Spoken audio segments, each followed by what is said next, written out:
का बड़ा बयान आया। विशेष वातावरण संसद का सैशन होएगा। कोरोना भी है, फर्ज भी है। सारे सांसदा ने फर्ज का राह चुनिया। सैशन में कई अहम फैसले लिए जाएंगे। कोरोना की वैक्सीन तक कोई ढिल नहीं होगी। जदों तक दवाई नहीं आती कोई ढिल नहीं होगी। इधर चीन के नाल लगातार सरहद से तनाव बनया होया है। प्रधानमंत्री ने इसे कहा कि वीर जवान सरहद से लगातार डटे हुए ने।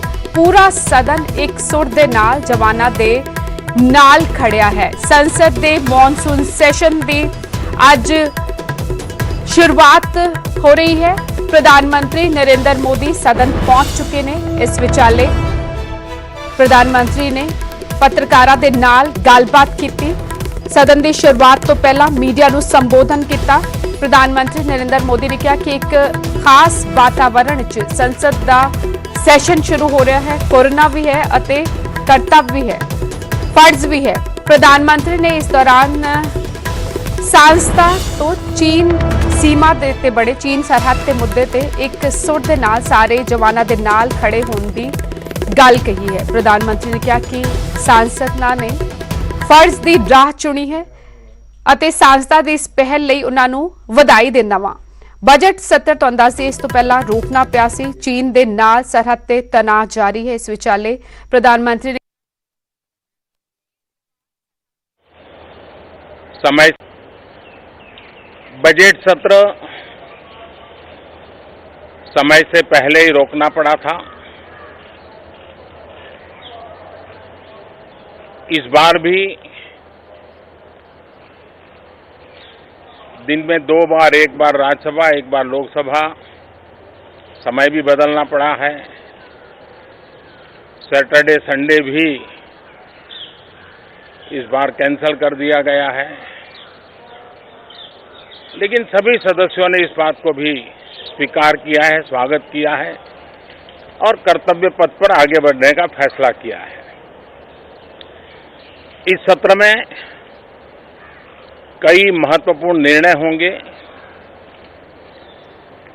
अनेक विषयों पर चर्चा होगी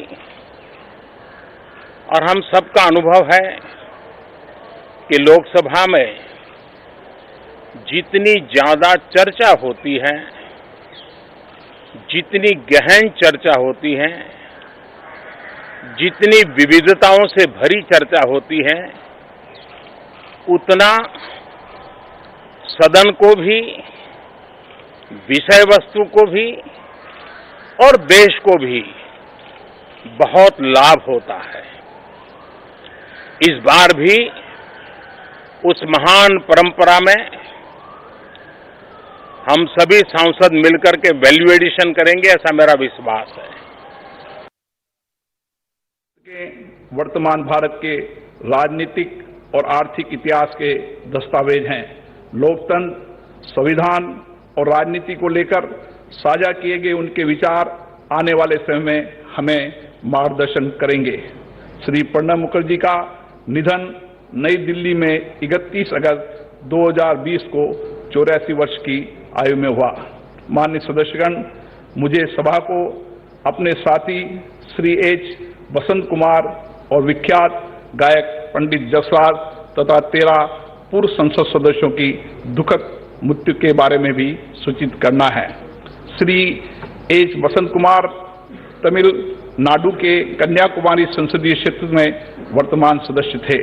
श्री एच बसंत कुमार रसायन उर्वरक संबंधी संसदीय स्थायी समिति के सदस्य। इससे पूर्व वह 2 कार्यकाल के लिए तमिलनाडु विधानसभा के सदस्य भी रहे। श्री एच बसंत कुमार का निधन तमिलनाडु के चेन्नई में 28 अगस्त 2020 को 70 वर्ष की आयु में हुआ।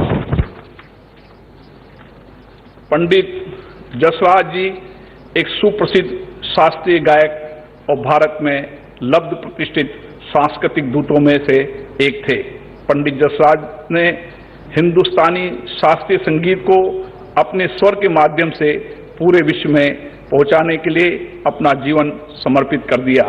पंडित जसराज को हिंदुस्तानी शास्त्रीय संगीत में उनके योगदान के लिए वर्ष 1975 में पद्मश्री, वर्ष 1990 में पद्म भूषण, वर्ष 2000 में पद्म विभूषण पुरस्कार दिया गया।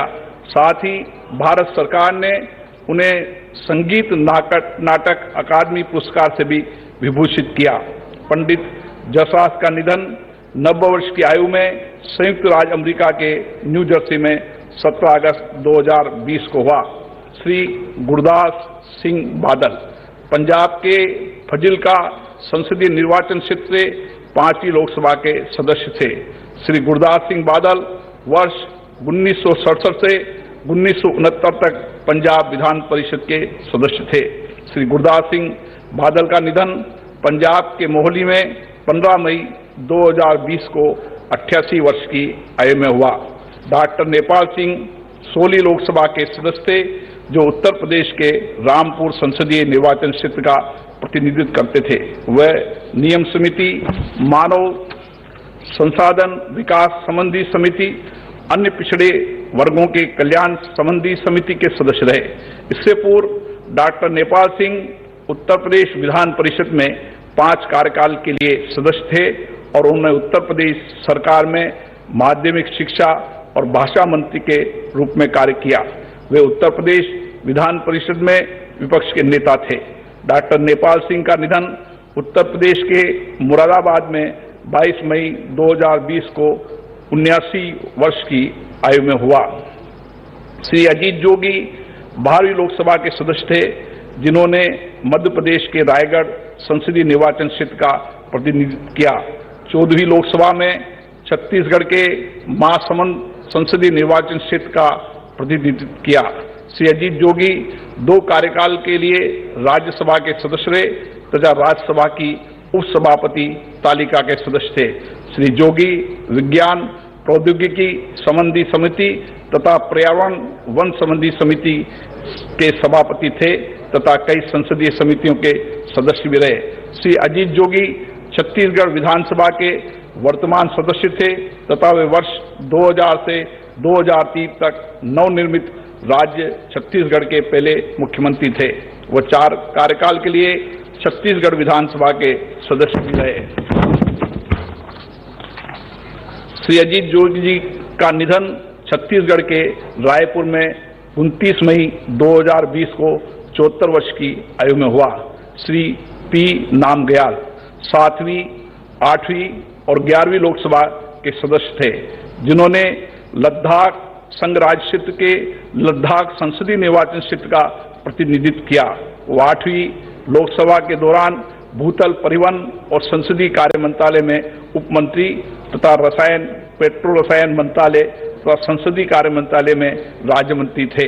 वह प्राक्कलन समिति, सरकारी आश्वासन संबंधी समिति के सदस्य थे। इससे पहले वो 3 कार्यकाल के लिए पूर्व जम्मू कश्मीर विधान परिषद के सदस्य थे तथा उन्होंने वर्ष 2007 में परिषद के कार्यवाहक सभापति के रूप में भी कार्य किया। श्री पी नामग्याल का निधन लद्दाख संघ राज्य क्षेत्र के लेह में 1 जून 2020 को 82 वर्ष की आयु में हुआ। श्री पारसनाथ यादव 12वीं और 14वीं लोकसभा के सदस्य थे, जो उत्तर प्रदेश के जौनपुर संसदीय निर्वाचन क्षेत्र का प्रतिनिधित्व करते थे। वह सरकारी उपकरणों संबंधी समिति, श्रम संबंधी समिति के सदस्य थे। श्री यादव उत्तर प्रदेश विधानसभा के वर्तमान सदस्य थे तथा इससे पूर्व 5 कार्यकाल के लिए उत्तर प्रदेश विधानसभा के सदस्य रहे। वह उत्तर प्रदेश सरकार में लोक उद्यम, अतिरिक्त ऊर्जा सेवा मंत्री तथा शिक्षा मंत्री थे। श्री पारसनाथ यादव का निधन उत्तर प्रदेश के जौनपुर में 12 जून 2020 को 71 वर्ष की आयु में हुआ। श्री माधव राव पाटिल 12वीं लोकसभा के सदस्य थे, जो महाराष्ट्र के नासिक संसदीय निर्वाचन क्षेत्र का प्रतिनिधित्व करते थे। श्री माधवराव पाटिल वाणिज्य संबंधी समिति के सदस्य थे। श्री माधवराव पाटिल का निधन महाराष्ट्र के नासिक में 14 जून 2020 को 80 वर्ष की आयु में हुआ। श्री हरिभाव माधव जावले 14वीं और 15वीं लोकसभा के सदस्य थे, जो महाराष्ट्र के जलगांव संसदीय निर्वाचन क्षेत्र का प्रतिनिधित्व करते थे। वह सामाजिक न्याय, अधिकारिता संबंधी समिति, जल संसाधन समिति और रेल संबंधी समिति के सदस्य थे। इससे पूर्व